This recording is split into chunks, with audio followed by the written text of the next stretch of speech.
In a world where information seems to travel at the speed of light and traffic at a snail's pace, where the agenda of those at the helm doesn't always reflect the pressures on the streets, where the rubber hits the road, where there's queue of issues needing to be interrogated in the name of speaking truth to power. Welcome to a place at the table, where we set the agenda, table the issues that matter to you, and invite you to take a seat at the table.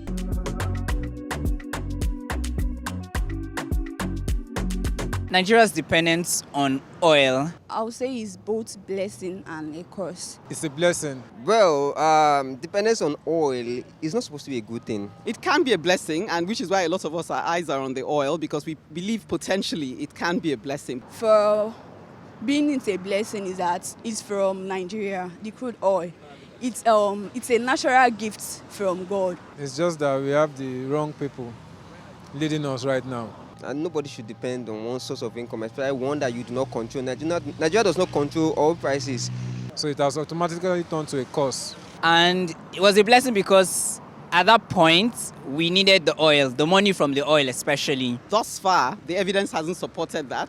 But I don't think it's the fault of the oil, it's the fault of those managing the resources around the oil. The government, they made it a curse to the citizen. Though it's a blessing from God, but the government made it a curse. Looking at how we've managed the money, the literal windfall that came from the oil, and how it has caused more problems for us than brought us blessings, it's turning very fast to become an actual curse for us. So yes, when you look at other countries around the world that are being blessed by oil, you can only put it down to our own faults that it's manifesting as a curse. But interestingly, the tech revolution is here, and we're already beginning to experience a shift in that dependence, right? The ICT sector is growing, and of course, that's a good thing.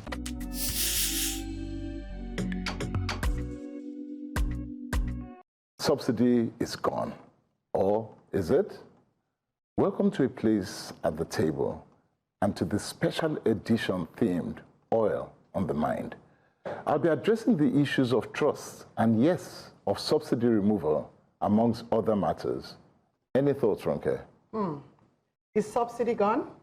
I'll be looking into the future of the oil and gas and asking, why are we afraid of privatizing the oil and gas sector? Hello, Fumi. Hello, Ronke. I'm also looking ahead and asking beyond the wave of divestment by oil corporations like Shell, ExxonMobil, Total, Energies, and Chevron. What next? I am next, and I have a question of my own. I am asking, what's the use of a state refinery if it cannot save itself?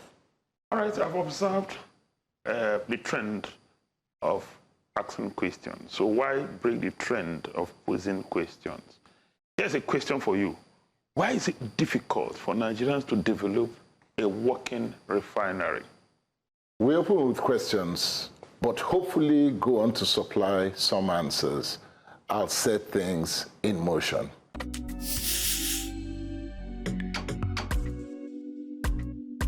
As I debated what topic to discuss today, particularly one that addresses the most pressing challenge to the psyche of the average Nigerian, I couldn't help but return to the perennial issue of fuel subsidies and the role of industry players to ensure efficient, affordable fuel is available for all and sundry, when and where needed. Subsidy is gone. The now famous or infamous announcement delivered on May 29, 2023 at Eagle Square struck some as a bombshell, while others saw it as a bold assertion that things had changed. No longer business as usual. If anyone had any doubt about an administration's seriousness in dealing with the complexities of a country like Nigeria, those doubts were dispelled when the president chose to confront a monster that has defied the best efforts of every administration since Nigeria returned to democracy in 1999. Most Nigerians, dissatisfied with the dividends of democracy that had somehow eluded them, console themselves by holding on to cheap fuel as their concrete dividend of democracy. If politicians and the chosen few, frequently referred to as the cabal, had unrestricted access to the national cake, then the rest of the population would be content with subsidies as compensation. However, this sense of contentment was only surface deep, as every now and then a sensational headline about a subsidy scam will erupt and the press will be awash with mind-blowing amounts of monies transferred in the name of subsidy to what appeared to be the cabal's pockets. On other occasions, fuel scarcity will emerge out of nowhere, prompting accusations and counter-accusations over who and what was to blame. Was it the NNPC, oil marketers, traders, the Central Bank of Nigeria, etc.? Nobody could be trusted in all the horse trading. Then came what was marketed as the master key, the ultimate solution, a world-class refinery with sufficient capacity to meet Nigeria's demand. However, Nigeria defies even the most well-thought-out mathematical analysis, and amid the Dangote refinery's launch, another round of fuel scarcity struck the country. So what exactly happened? Is subsidy gone forever? And will petrol queues be a thing of the past? Fumi, you're smiling sheepishly. Is fuel scarcity gone forever? Have you looked at the streets today? What do you see on the streets? This time of the year, every year, we have the same issue. Queues start. Towards the end of the year, in particular, I mean, other times in the year you have that, but particularly towards the end of the year, every year. And if you remember, you go back to how we're going into a new year, the government announces a new price, everybody's on the streets. It's always at the beginning of the year. What kind of a new year present is this? So I would have thought that the whole issue of refineries working would be to address this issue. But clearly, I think we have issues here. And I think it's very clear to see that a big part of that would be even distribution. Hold your thought for me. Because you touched on something very important, and I'd like to come to you, Kelvin. Fumi just mentioned that at this time every year, we see something like this. But I recall reading a few days ago that Dangote had reduced the price of petrol. So is his refinery working? Can he now determine the price by bringing it down? Should that not have removed fuel scarcity? What do you think? What's happening? There's this contention of refineries. You know, the issue about fuel scarcity in Nigeria has always been an issue of price. Nigerians historically have been used to subsidy for petroleum products. And if you notice that within the last decade, we've lost 92% of our currency value, and it became unsustainable to subsidize petrol in the budget. So, you know, the government moved subsidy to NNPC to defray the costs. Dangote refinery came. The balance of power for supply of PMS moved. Some players in the sector were not comfortable with the balance of power. So there was a talk of, are you going to obey sections 317, 7 and 8 of the Petroleum Industry Act that says if you have proven capacity to refine and supply the markets in Nigeria, the regulator, NMDPRA, is not supposed to grant license for people to import. But then the balance of power on the fact that Dangote is not downstream, and even if he has a refinery that can solve Nigeria's petrol needs, he doesn't have control of the downstream market and the balance of power for distribution to petrol stations around Nigeria. So, Dakuku, let me bring you in on this point. Do you think that NNPC should take over the distribution channels? We have refineries that are under them. You have NNPC petrol stations. Dangote is working with MRS right now, if that story is true. So should this be the dynamics? NNPC should refine and distribute. Dangote should refine and distribute. Is that what is going to bring the competition? All right, thank you very much. There's the general challenge of lack of adequate distribution infrastructure, which has led to disruption of the distribution chain. If you have trucks loading from Warri, even those trucks moving around the southeast, you will have peculiar challenges. Some bad road network, some security issues, and all of those things. So there's the challenge of security infrastructure. That's one. Now, two, on the specific of whether NNPC is now a limited liability company, so could compete like any other firm. That's not the problem. The problem is the inefficiency of NNPC, not whether they can operate in the downstream or not. Now, and this is historical. They had 4 refineries. None of the 4 refineries have been functional in the past 1 or 2 decades. They've invested over 11 trillion trying to turn around those refineries. None is functional. And lately we heard that Eleme refinery is functional, but we know better than that. Now, aside from that inefficiency, now you also know that even the cost of producing a unit of crude oil, ours is one of the most expensive in the world. Now, this all speaks to inefficiency. And so for a system that is inefficient, I think the best thing for government to do is to open up the system and ensure that you are efficient in regulatory work. That's where you can control the quality of products. You can also control, you don't need to control price, because the forces of demand and supply will level up and the prices will be competitive. Thank you, Dr. Kuhn. Nigerians seem to know all about the problems. We know the problems of the oil. In fact, everybody who is watching would already analyze. They'll tell you what the problem is, where subsidy is, whether it's there or not and all. One of the few things that we hear are solutions. And you've just touched a bit on the solution part that you believe should be done. If I hear you right, NNPC should concentrate a lot more on regulatory issues. And no, but they're not regulators. I know, but they're not the regulators. Okay. So for downstream, you have a regulatory agency, the Nigerian Midstream and Downstream Petroleum Regulatory Authority. Right. For upstream, you have the Nigerian Upstream Petroleum Regulatory Commission. All right. So you have the regulators. Let the regulators be allowed to do their work. Let NNPC compete like others. Okay, let them not be given any advantage. Let them not be treated like a state institution. They are not. Okay. So, Ronke, let me bring you into this part.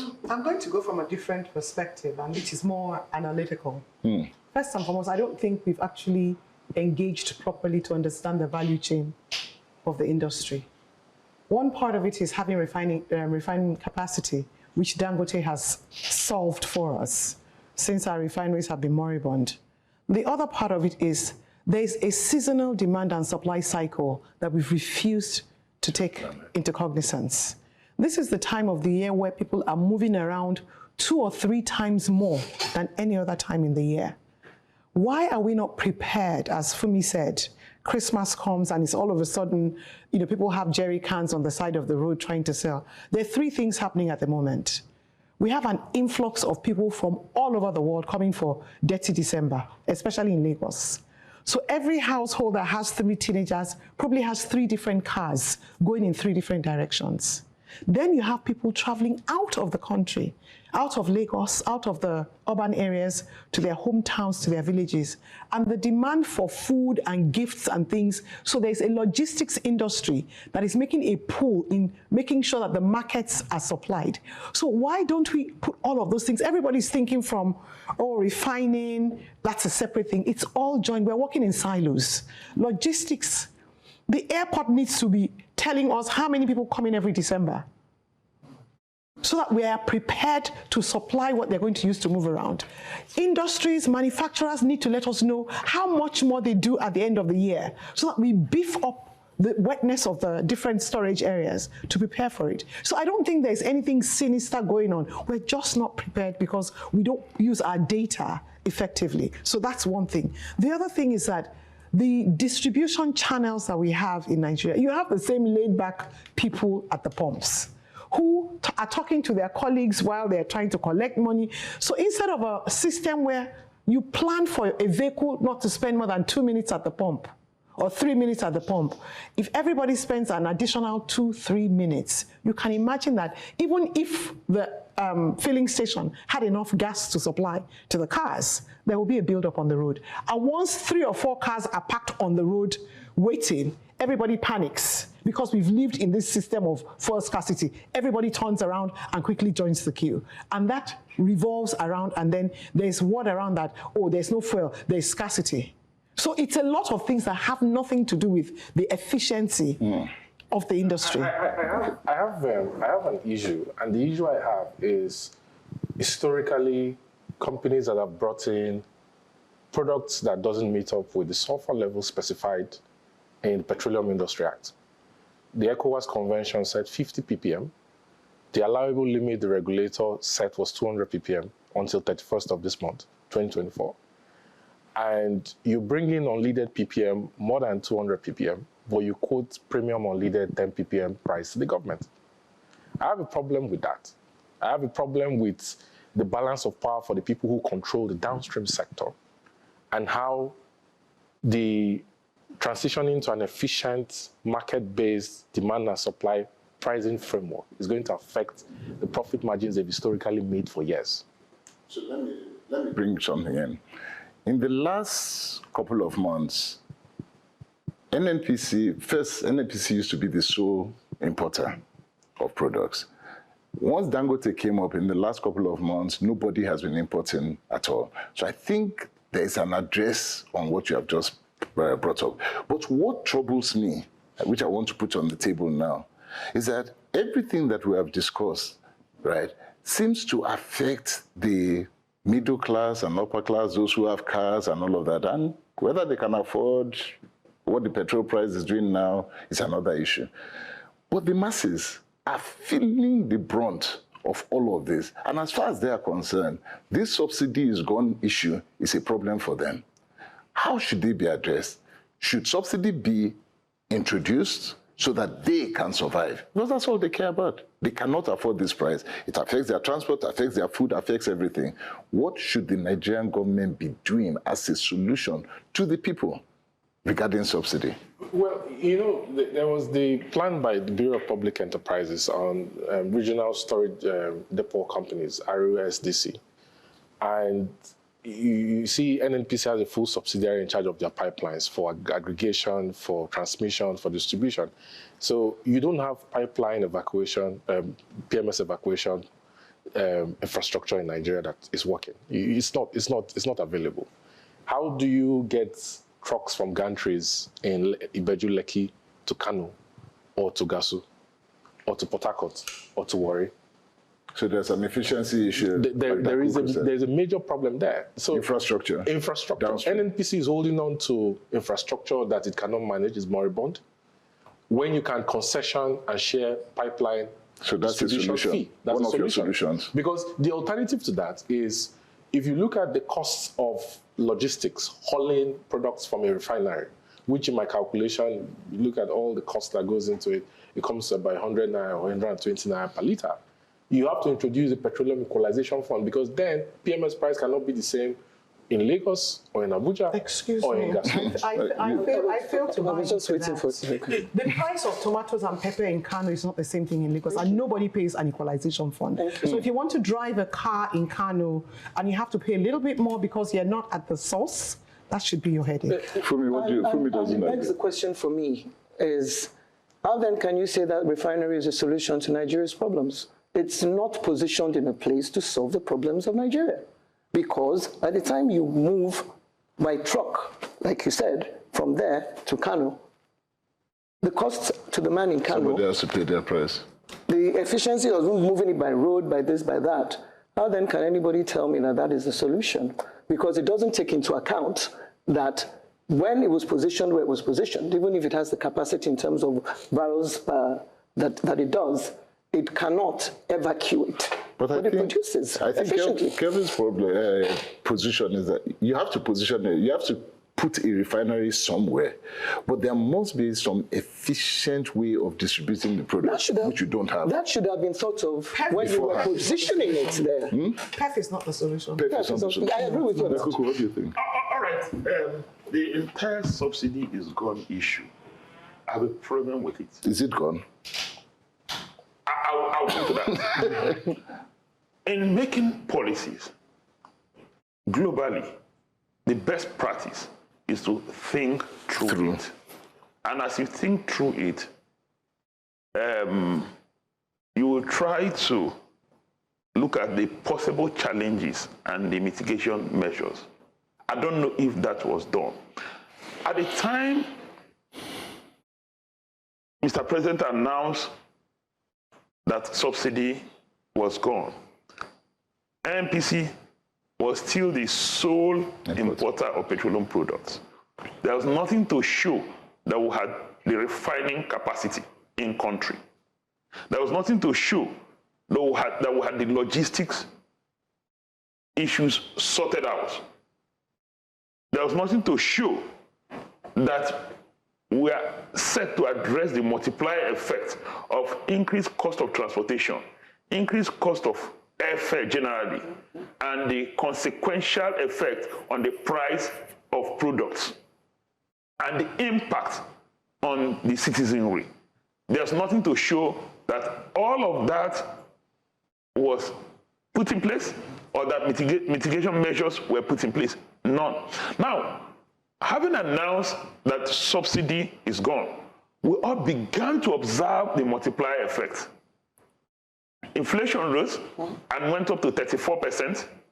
Not only did inflation, of course, it has a spiral effect on the cost of transportation, cost of food items, and general quality of living. And the average middle class person became a poor man.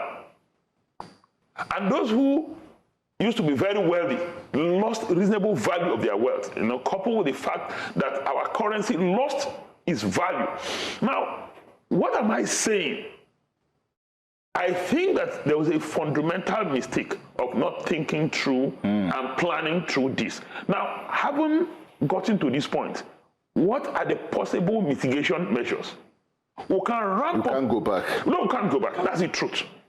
That's the truth. We cannot go back. We cannot go back. So they cannot come back now and say we made a mistake. A mistake. Let us reintroduce subsidy. That cannot be done. No, that cannot be done. So how do we move forward? Now, how do we move forward? What can we put in place to incentivize investors to invest in refineries? Now, refining capacity is a key. Invest in refineries? Yes. Now, you could have plenty of modular refineries within a short period. Now, we're lucky to have one, the Dangote refinery. Should it be a monopoly? It shouldn't. It shouldn't. And please, dare I say that even when there was subsidy, the price of petrol in Kano was never the same as the price of petrol in Abuja or in Lagos. Even with the subsidy. And it's still not the same even without the subsidy. So if you look at distribution infrastructure, I find that the Nigerian government is not very strategic when they think. And I'll tell you why I said that. For example, I don't understand why the Ibaka Deep Seaport is being stalled. The conversations I've had privately is that the federal government does not want this decentralization of port operations from Lagos. I don't get it, because you don't have standard gauge rail lines that are horizontal, going from the southeast to the southwest. You don't have functioning standard gauge rail lines that can take PMS from Ibeju-Lekki to the north, which will reduce the cost of distribution. Because if you have to go with vessel, you have to factor in the vessel, Nimasa port, you have to factor in bulk storage terminal fee, demurrage. All these are costs that piles up into it. That's a short-term, the issue of equalization is a short-term issue. The issue of logistics for distribution is a long-term issue. I agree with Calvin. that for as long as we don't solve the problem of rail, we can't solve the problem of efficient distribution of petroleum products. I thought we were already working on rail solutions. We were, but we're not there. Have we stopped? It appears so. Nigeria imports steel. Nigeria imports steel, right? Ajaokuta is not coming because the government has an obsession with owning assets that should be privatized to the private sector to manage. Okay. Sorry, guys. So if we're coming to a solution-based decision, what I'm hearing is three things. The first aspect of it is that the area of focus should really be on distribution infrastructure. How can you move products more efficiently within the country? That's one. That's one. The second is that that infrastructure has to do with moving things off the road to rail, to ports, or whatever across. There's excessive focus of maritime operations in Lake, and I don't understand it. Is that true? I don't think that's the true picture. I don't think that's went to true. you because you should know better. Yes, I don't think that's the true picture. Now, at the time we were importing 80 to 90% of our petroleum products, you can raise this fundamental issue. Now, with Dangote coming, which is in-country capacity, the challenge is distribution within the country. And we're saying that if you distribute via road, you certainly cannot have an efficient distribution system. But we need to have rails in place. I don't really believe that. Commissions 200,000 barrels in Akwa Ibom and it's getting feedstock. Not 600,000. 200,000. 200,000, yes. It's getting feedstock from Mobile, for example. How is it going to evacuate? There's no seaport in the harbor. No, but you see, we get confused when we talk about oil. Oil is a commodity, like any other commodity. Coca-Cola is in every village in Nigeria. They're not flying Coca-Cola there. They're not shipping it there. They're moving it. Logistics is logistics. So let's be realistic. But let me. It's the efficiency. Coca-Cola also have a challenge. I know they do, but they found a way around it. So let's not get hooked up on the fact that the ports are not working. I want us to round up with one question, and please, just your views as quickly as possible. Should NNPC divest from the refineries, or should Nigerian government divest from the refineries and from the depots, pipelines, and all of that, their assets? My answer is in the affirmative. NNPC should divest from refineries. How about pipelines? Now, you see, pipelines, there need to be a transition. Should they divest or not? They should. They should. All assets need to go into private hands. All. Government has never run anything effectively or efficiently. May you have Sinopec in China? No, I'm not talking of government. I'm talking of government in Nigeria. They have never run anything effectively. I think definitely on the refinery, probably I would say affirmative, unless something miraculous happens and perhaps, But well, on the pipelines, I'm a bit a mixed bag because of security issues. That's what I said, there should be a period of transition. Okay. I think NNPC should divest. The president should institute a probe, because what happened in Eleme is a disgrace to the presidency. Yes. What happened where? In Eleme. Okay, how? And why you tell the president that you're refining crude oil, but instead you're importing blend stock to kill. It's a disgrace. I also think that the issue of pipeline distribution has to be transitioned into a concession, and the private sector should manage it. Okay. All right. So we're literally saying the same thing. You're saying the same thing. There's a consensus that NNPC should divest from the refineries. So if we were to advise the pipelines, there's also a consensus. If we were to advise President Bola Tinubu today regarding the oil sector, the downstream sector, and what will improve the lot of the masses over the near term, the first thing that you should say is NNPC should hands off the refinery and have a phased divestment of the distribution network. My problem with the failed divestment is that you are going to get the homies from the government into that space, and we're not going to move So for you, it's everything just done once. Let's do it. Let's bite the bullet. Let private people bring in their international partners and get to the bottom of this. And of course, I'm going to be talking about the Indorama experience. Okay. All right. Thank you very much. So understanding the path we have traveled so far ought to give us insight as to what the future holds. But first, we must be bold and intentional about charting that course into a largely unknown future.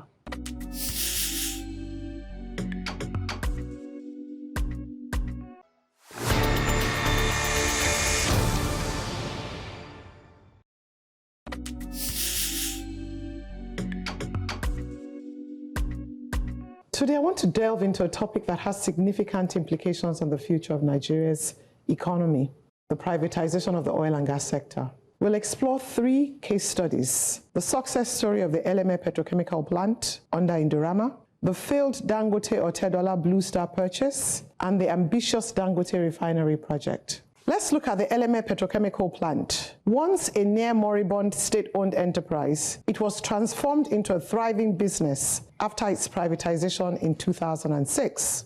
Indorama, an Indonesian conglomerate, took over and invested heavily in a turnaround, maintenance, and expansion. Today, Indorama Eleme Petrochemical Limited is a shining example of how privatizations can revitalize industries, create jobs, and boost the economy. Blue Star Consortium, that was Dangote and Otedola. On the other hand, they attempted privatization of the Port Harcourt and Kaduna refineries through the Blue Star Consortium of Dangote and Otedola in 2007 did not yield the desired results. The deal was fraught with all kinds of issues. It was reversed due to controversies and potential political interferences, which highlighted the complexity and risks involved in privatization. This reversal underscores the importance of transparent processes and strong regulatory frameworks to ensure successful privatization efforts. Dangote Refinery, reeling from the unfair reversal of the transaction, embarked on a solo journey to prove his point and profit from an obvious gap in the sector. The dream and birth of the Dangote Refinery, a privately owned, funded project that aims to be one of the largest refineries in the world. This project not only demonstrated the potential of private investments in driving large-scale industrial projects, but also has significant implications for Nigeria's foreign exchange reserves. By reducing the need for imported refined petroleum products, the Dangote refinery is expected to decrease the utilization of foreign exchange, thereby helping to stabilize the Nigerian economy. My conclusion from this is, through all these 3 examples, we can see that while privatization offers significant opportunities for growth and efficiency, it also requires careful planning, transparent processes, and strong regulatory frameworks to succeed. There is still much of the industry to privatize, and the Nigerians need to understand what is needed and why it's the way to go, and why we should embrace privatization in the energy sector. So I'm going to open up the floor to these very enlightened industry practitioners to share their views on what did we do right when we did Indorama, what went wrong with the Dangote Otedola Blue Star, and what is going right or what needs to be tweaked in the new venture that Nigeria has embarked on with the new Dangote refinery. So, Dakuku, you're on the floor. All right, thank you very much. First is to say from the outset that I'm an apostle of privatization of assets, because I believe that private sector entities are better positioned to run business than government entities. That is not to say that we don't have entities properly run by government agencies or government entities. That's not correct at all. Now, but again, on the issue of privatization, the greatest challenge we've had in Nigeria is the fact that our processes are never transparent. They're opaque. And so that's one. Now, 2 is the fact that even as government, we don't engage properly, we don't engage the citizens sufficiently to understand all sides of the issue. That lack of engagement is one big or huge gap I've seen. And so You see, the average Nigerian culturally is against privatization because it believes that it will end up with government officials and their cronies. It's a cultural issue, which proper engagement can solve. Proper communication. Now, the other thing is we've had historical record of indeed government officials abusing the privilege, where it will end up with them and their cronies. And so if we have a more transparent process, it will help. Now, you talk about the success of the Indorama deal. There are 10 others that failed. I'm sure you know. Now, they didn't fail because those who were brought on board didn't have capacity. Or that the process was not transparent enough. There are cases where they failed for multiple reasons. There are cases like Alscon in Ekorobasi, the aluminum smelter company in Ekorobasi. Now, that was fought with a lot of issues that has to do with transparency in the process. It was first sold to a firm, cancelled, sold to another firm, cancelled. I'm sure you know what happened with Alscon. It wasn't a transparent process at all. Okay, there are also processes. Of course, you remember that what used to be called NAFCON was sold to a Nigerian entity. I don't know if that's a success story or not. I'm sure you agree, away from the oil and gas sector, Gencos were sold to very different entities. Not all of them are success stories. But I think that there are three important things I'd like to draw our attention to that don't. One is that government is not engaging enough on the privatization process. That's one. Now, two is the fact that the process, whenever we initiate one, is usually not transparent. That's the second one. Now, the third one is that we don't go for firms with capacity. We look for firms that are not qualified but that will serve our interest. Okay, let me go with the most current, because the third one you mentioned was the Dangote refinery. I'm going to ask you a question. Is that really a private enterprise? Did NNPC not put money into it? Now, NNPC's money, who owns NNPC? But there's still a No, can we? Because NNPC it's similar to Indorama. The share ownership of NNPC is still Nigerian incorporated. So you can't really say that that's a private entity. It's not 100% private. Yeah. So government is still active in that, whether you like it or not, because they did pump a lot of money into it at a time when it seemed as if things were not moving forward. So that, I think, is the first thing in answer to what you're saying. So if you really, really want to do it and do it well, then really it should have no government involvement. Okay. And that is the reason why that is now a Nigeria.co issue. So the Dangote issue is a Nigerian issue. If it was really a private entity, then it really should not be a national problem. It should be one company that has a problem. It should not be a monopolistic problem, because it should just be one company that is refining amongst many other companies. So there is that. So if we're going to be privatizing, then let's do it and do it in the true sense of the word. Sell shares to the public. Everybody from my driver to my cook to anybody, when you look at all the other countries that have done this, British Gas, British Telecoms, anybody could own shares. It's open. Okay, so I have participated in privatization exercises in Nigeria.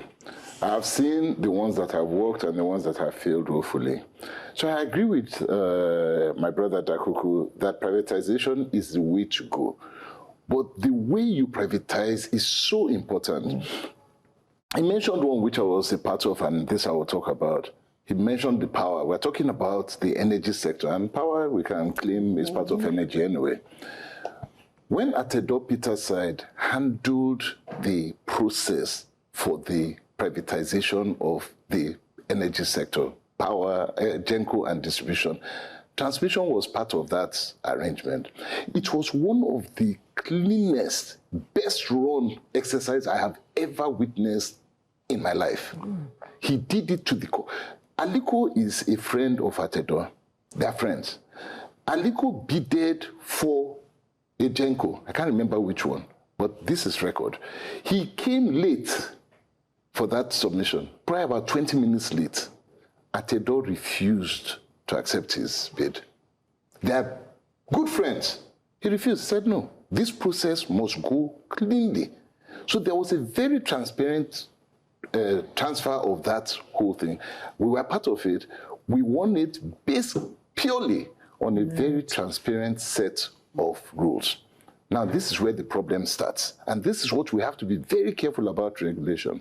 Somebody sold the idea that transmission should not be a part of the sale, that it must remain in government hands for national security. They removed the transmission out of the bid. Automatically, you start seeing a dysfunction of a system that is whole. You remember you were saying that just sell it, bite the bullet when we were talking in the first segment. All right, so this was what was happening. So they removed transmission. Then we got to the distribution. After it was sold on certain rules, as soon as it was sold, they changed the rules on distribution. Inconsistency on the part of government. So inconsistency. They changed the rules on disco completely. Today, nearly 10 years later, we're still struggling on a privatization exercise that started off well and ended badly. So today, people look at power sector and they're wondering, why is it not working? Because of this kind of thing. So if we're going to deal privatization in the oil sector, and you're looking at NNPC, refineries, distribution, depots, pipelines, whatever it is, you have to be clear from day one. This is what you're doing. These are the rules. And when you have sold it, please, no more political interference. The major problem with the power sector was that there was so much political interference in that whole process that what started out well ended up badly. And after everybody realized it was bad, they go back and they start blaming the people who bought it, saying that they're the ones who are at fault. So can I just catch you on something you said? Because I know you buy into the idea of gradual letting go of. How could they have done, for example, the power sector differently? No. I don't buy in I believe that people will pay for what they know to pay. Okay. So the minute you say that this is what you're going to do, then just do it. Then do it. Okay. Kelvin, okay, I know you're going to reel out some statistics for us, so I'm ready for it. Let's go. When we talk about privatization, it's a very important subject, and it's the reason why if you want to bring the example of Dangote refinery and the failure of supply of crude oil feedstock that is hard to the refinery, and the struggle is hard, and the fact that it's talking to the Angolans, Sonangol, about getting an OML block in Angola, and it's not talking about getting an OML block in Nigeria. It has part of some blocks in Nigeria. 71 and 72, but at full capacity cannot do more than 40,000 barrels per day. It's a start. Okay.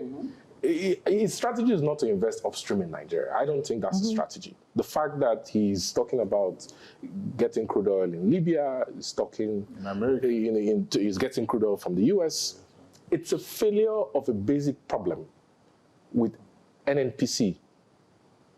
Okay? Look at upstream today. When they had the whole project yield from 2022, 20%, for $2.7 billion, $1 billion in cash, $1.7 billion in feedstock, 300,000 barrels per day until it's fully paid for. NNPC reneged on that right of first refusal, and they ended up with 7.2%. And then look at the fact that for Bonga North, for example, that's part of Bonga Main, Bonga Northwest, Bonga North, and Bonga Southwest, for example, it's a production sharing contract. Yeah. Most of the Six Sisters, they are moving away from onshore swamp. They are saying, we don't want your wildlife again. We're going offshore where we don't have any communities to deal with. Remediation issues. You have cost oil, you have royalty oil, you have tax oil. Okay? And then I have a problem with cost oil. And the reason I have a problem with cost oil is because the capex that the companies declare that ends up with a subsidiary of NNPC that has to audit the capex to determine what goes into your recovery. Yeah? It would be better if NNPC were a private entity where the market appoints who become the executive management and the board of NNPC. NNPC just changed its logo. The people who are towards running NNPC are reporting to the villa. Are you saying they're not a private entity? They are not a private entity. They just change the logo. It's quasi-private. It's quasi-private, okay? So if, for example, you have the PSC fields, yeah, the IOCs are moving deep offshore. Most of the fields are production sharing contracts. Then you have JVs, swam, onshore. You have a problem in JVs in the sense that NNPC comes to tell you they don't have the money to do field development. You carry them. There is carry tax relief on that carry oil, okay? They're not able to put up shared FID because they don't have money. If you privatize NNPC and you send it to the market, you can do project financing. Yeah. You have shared FID. You don't have all the issues with unregistered joint ventures. You move to Section 65 of the PI. Because if you don't ramp up crude oil production upstream, number one, you can't address the issue of FX. Have you looked at backward integration? At some point in time, the Dangote refinery, understanding the feedstock, the importance of feedstock for their refinery, would need to backward integrate. It's a natural course of business. But shouldn't that have gone into the planning? You don't. Not everybody starts. When you're doing a refinery of so many barrels to think about the feedstock. Bonga not. Yes. Shell and its partners have just announced contracting to COA, to Avion Offshore, and to Saipem. $1 billion. It's going to take them 4 to 5 years, 2029, first oil. Okay? How long are you going to do field development before you get your first oil? Well, are you looking at backward integration for a refinery as going to start a green field or buying into existing fields? I don't think companies that are in midstream running refineries in Nigeria should bother their head with upstream operations. They should stay in midstream. Okay, so they should stay in midstream. They should stay in his lane. No, but this is interesting because it's Nigeria. If you're running a modular refinery with nameplate of 10,000 barrels, but you can run a marginal field. It's small. Yes. But if you're running a commercial refinery with 650,000 barrels per day, which is the 8th largest refinery in the world, you cannot go and be investing $10 billion and wait for 10 years to get the well, that's one way. Okay, Fumi has another way she's going to tell us he can do. No, because I already said that when you are planning and your conceptual design and all these things, when you're planning a refinery of that size, surely you must have thought one of the first things you secure is your crude supply. They did. No, but they did. They did. Fully. NNPC failed. Hang on. No, they did. Fully. And it was all coming from NNPC. They failed. NNPC failed. To be fair to Dangote, right? You remember that NNPC used to export what used to go to the refineries. That's all they were asking for. And so they were asking for that feedstock. But again, I probably see where you are coming from in that you're asking for what was already going to refineries, which means that as soon as the refinery starts, then you're back to square one. Sections 109 provides under domestic crude oil supply obligations that NUPRC is supposed to raise a request for quotes to all the operators and ensure that the refineries are well supplied to their production capacity before you give export permits to leave products out of Nigeria. Okay, so let me ask Dakuku a question. Do you think NNPC is holding back on supplying feedstock, hoping or trying to give us the impression that their refineries are coming back on and they would want access to it? You see, there are 2 or 3 dimensions. The first one is that I don't want to believe, I have the greatest respect for Alhaji Aliko Dangote. I don't want to believe that he will plan a refinery of that capacity without making an arrangement for feedstock. That's issue number 1. And so, what was the arrangement like? The second issue is the fact that is NNPC holding back, believing that their refineries will come upstream or will come and cost? I don't think so. And I may be wrong. I think that there's some bit of vested interest in these 450,000 barrels of crude oil that was designated to service our refineries that are non-functional. Again, from my days as chairman of House Committee on Downstream, NPC prioritized the export of that crude, over giving it to refineries to refine for the citizens. So that's the best I can say on that. Then the third dimension is that going forward, should government not, as a way of incentive, prioritize the provision of crude or the supply of crude to in-country refineries? Because it's in line with the PIA1, it is in the overall economic interest. They should, but they can't. Because of commitment? Yes. They can't. Exactly. So the main thing that we have right now is that they have forward sold. That's actually because of commitment. So let's go back to all their MCAs. Let's go back to all the MCAs, including the latest one, Project Leopard, on $2 billion. So the question is, what are you going to borrow the money for? To date, from 2019 to now, under Melek Yari, NNPC, Project Leopard will make it $14 billion. Why are you raising $2 billion to fund NNPC exploration and production? Where are all your revenues? Last year, they lifted 196 million barrels per day. They're paying down their loans. That's how what they use. What was it used for? What was it used for? Because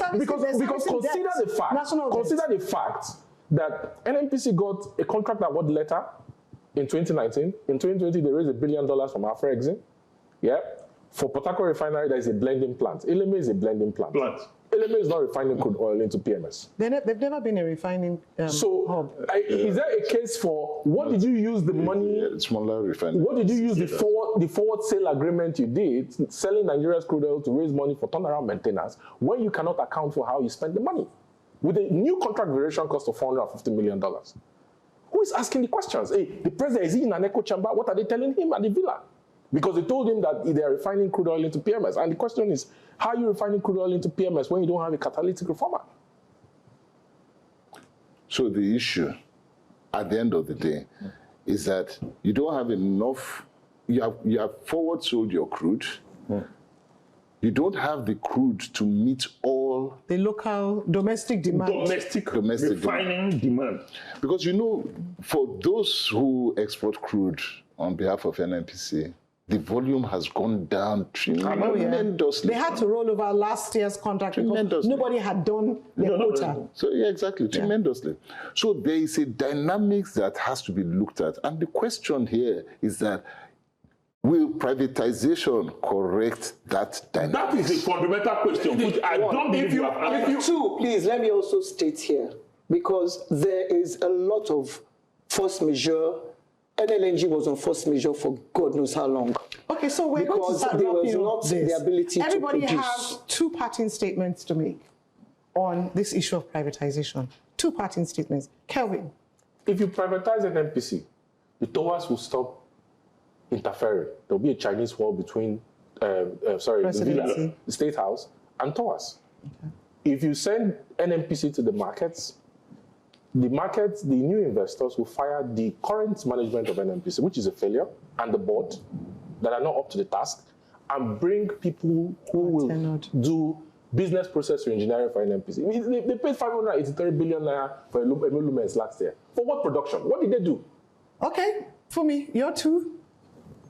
Well, I don't think privatization is a bad thing. And I'm talking privatization generally, whether of power or whether of telecoms. We've had big. So I'm not talking necessarily just because if you want to say oil and gas, there's not really that much in terms of outside of the state-owned NNPC, the pipelines and whatnot, to say you're privatizing. So as a theory, I don't have an issue with privatization as long as it is done properly. The processes are, and it is open. So it should be open to every and anybody, whether, and everybody. Every Nigerian or non-Nigerian. Okay. If you really want to say you're privatizing, then it should be anybody can own it. Indorama, it came from outside. Anybody can come and say. Your two.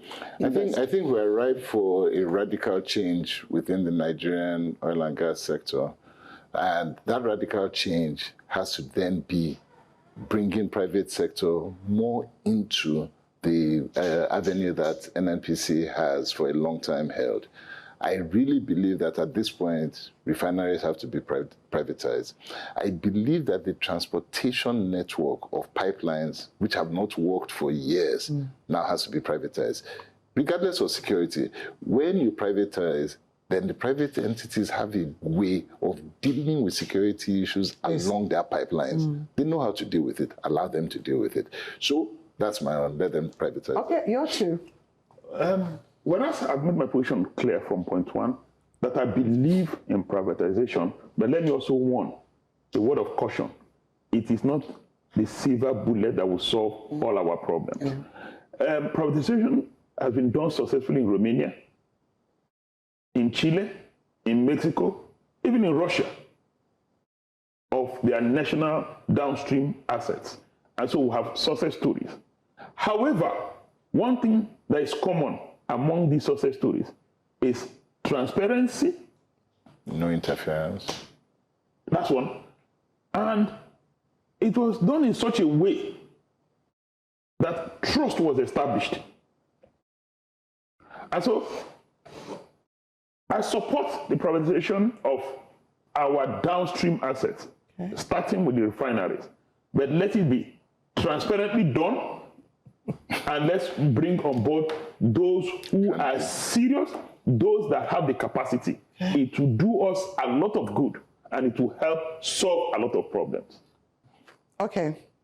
The message is clear. Government should let go and let the market forces dictate, right? Inconsistent policies have failed us, lack of capacity with the leadership, and lastly, non-transparency. So you said it yourself, Ronke. Charting a new course is just the beginning. There's need for careful planning, transparent processes, and strong regulatory framework, among other foundations. Thank you very much. Stay tuned for the next edition coming up, Oil on the Mind.